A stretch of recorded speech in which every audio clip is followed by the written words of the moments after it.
Welcome to the VarsityWA Gridiron Classic podcast.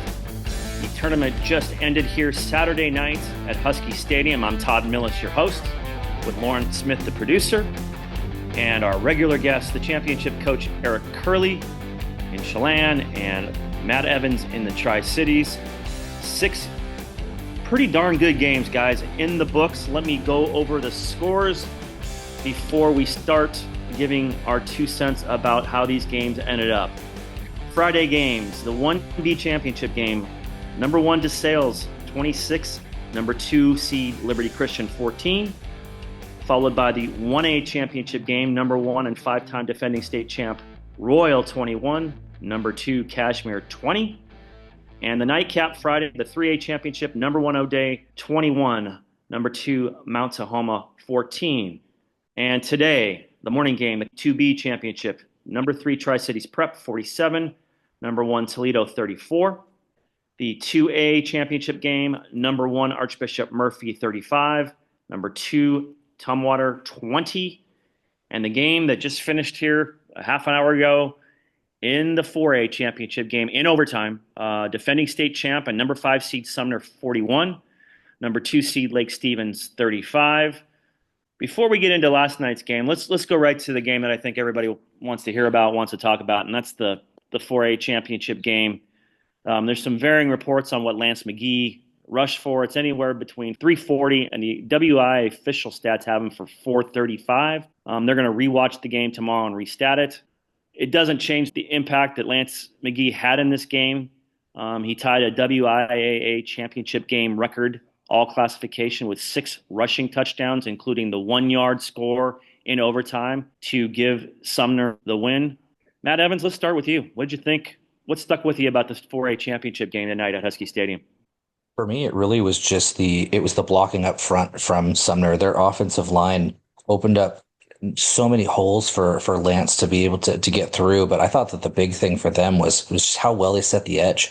It just didn't seem to me like Lake Stevens could really contain Lance McGee to the middle of the field. It just kept, if he wanted to run outside, he had lanes out there, and it was just an unbelievable game. Rushing attack from Sumner there. Just huge props to their offensive line for the play that they had, because I was talking to somebody, it was like 350 yards or whatever rushing in a state championship game is unheard of. So those boys should be proud of themselves. Eric, what caught your eye about the game, and in terms of Lance McGee and championship games, where does this rate in terms of single game performances you've seen by a skill position player? Yeah, it's got to be right there at the top. I mean, it was impressive what he did, and it's for 2 weeks. I mean, it might be over 700 yards over the last 2 weeks that he's rushed for when they come up with the stats and the dominance. And what I really got to say is what they did offensively. They were simple, but what they did is they shifted and got numbers and got an extra gap without the lineman. Lake Stevens went to a 5 front and just kind of sat and kind of just a little bit, but they were flipping and getting an extra gap. And it was by numbers, they were able to just zone block, and their linemen did a great job zone blocking. And then McGee just gets in space, and he's special out there. So pretty impressive game right there. I mean, I have to give it to Lake Stevens, though. They battled the whole time, making plays, off script and just making plays and getting back in it.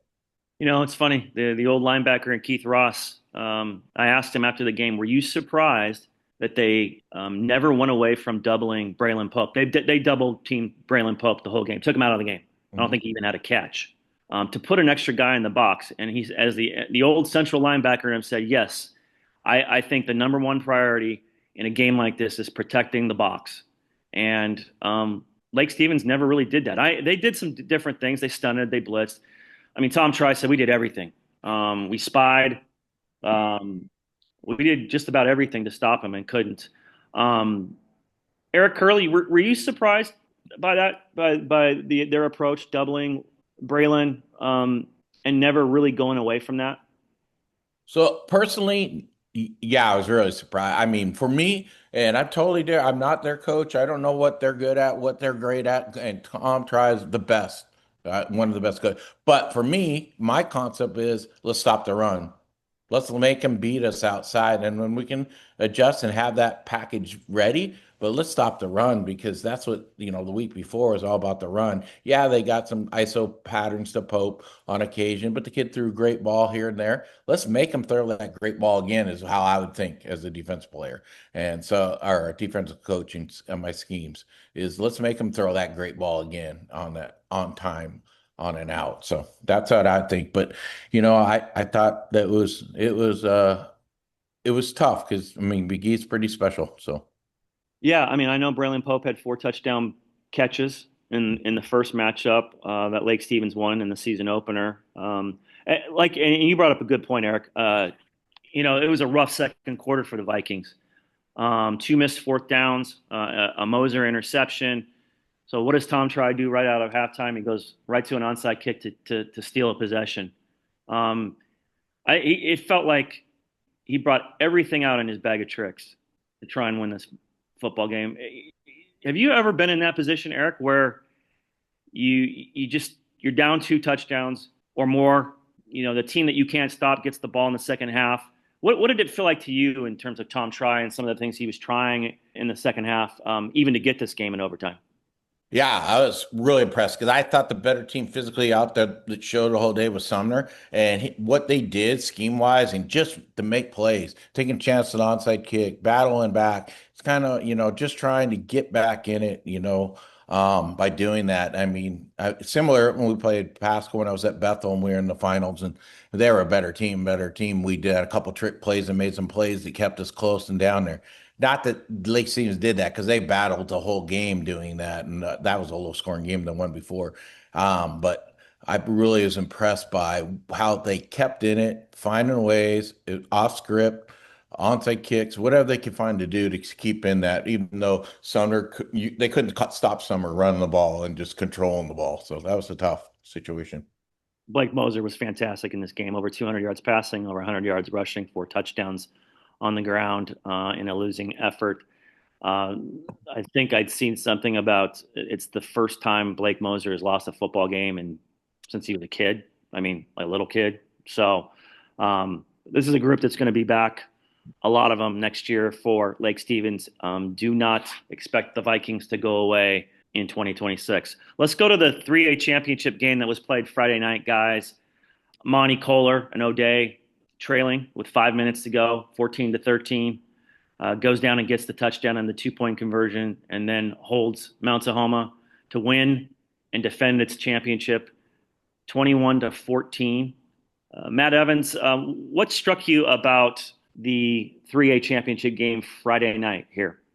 For me, it was the composure of O'Day on that final drive. Giving up that touchdown with about 6 minutes to go, down by 1, with an offense that is not a pass-heavy offense. They're gonna run the ball a lot, and I found myself just pulling my hair out, like we gotta go, you gotta go, and they were composed. They just lulled Mount Tahoma into what they wanted to do, and when they found the look they needed, they had their man wide open behind the defense. I was very impressed by that composure, and you can tell that that's a team that's won a lot in games like this. Now, it's worth mentioning, Friday, all 3 games were under swirling winds. The wind gust must have been 30, 35 miles an hour. It really impacted even good quarterbacks passing the ball. I saw a lot of ducks flying around in Husky Stadium. Eric Kurle, give us some of the observations you have from the 3A championship game between 2 really good defenses. Yeah, it was kind of like the 4A where I don't think either team should have lost. That's a sad thing to say. You play that long and how well they both played and physical they both played on defense, stopping the run fits. Those both teams had such a great job stopping the run game with the run fits, even though that's what both teams want to do. They're going to get their yards when they can, but they're pretty impressive. And then O'Day, first Mount Tahoma get down there, get that touchdown with I think 5 minutes left, and impressive drive, and his kids believe in it. Coach Terry and what he's done this year is just impressive. And then Monty, the GOAT. I mean, he's the GOAT. He's Nick Saban of high school in Washington, man. He just, finds a way, and they run a just I formation, runs the fullback down the seam, because they're going zero to stop the run, that type of thing. Split those two safeties and went right down the seam. Impressive play call, scheming that up and saving that for the right moment. Well, I was there last week, guys, when Hutton Leverett threw 3 interceptions in the state semifinal win over Bellevue. Really could have cost him the game. He threw an interception to start the second half. Great play by Felix Diaz to get Mount Tahoma the football. Hutton Leverett talked about it after the game. I know he's the senior. It was a frustrating senior year. He'd been hurt. He'd had his good moments, had his bad moments, but the faith that coaching staff had in him to make that play on the 30-yard touchdown in swirling winds. He had not passed the ball very well. He'd actually been out some series. They played the ninth grader a few times on Friday as well. But it was, the one thing about Monty Kohler is he's loyal to his seniors, and he's always talked about Hutton Leverett's leadership. He kind of laughed at the string of bad luck he had the last couple of weeks, or actually not bad luck, but the bad play, and just was really thankful that his coaching staff kept faith in him to lead that offense down there, to get a game-winning drive and put the ball in his hands to make the play that basically gave him the lead back and won him the state championship. Congratulations to the Irish and Monty Kohler, and also those Mount Tahoma T-Birds. What a great season for Keith Terry and his guys. Well, let's go around the horn. We'll talk maybe a hot take on one of the other championship games of your choice. We'll lead off with the championship coach, Eric Kurle. I might have an inkling which game he's going to talk about. But Eric, which other game do you have a hot take about here at Husky Stadium? I got to look at what I thought was the best game the whole week at Kashmir and Royal. The battle they had on that field was impressive. And the second time playing each other, they had 2 games just go like this. And we talked about, Royal got this win. That's, being the champ, it's hard. When you get in that tight game, those guys believe they're going to win. The other guys, they believe, but, the champs always believe a little bit more.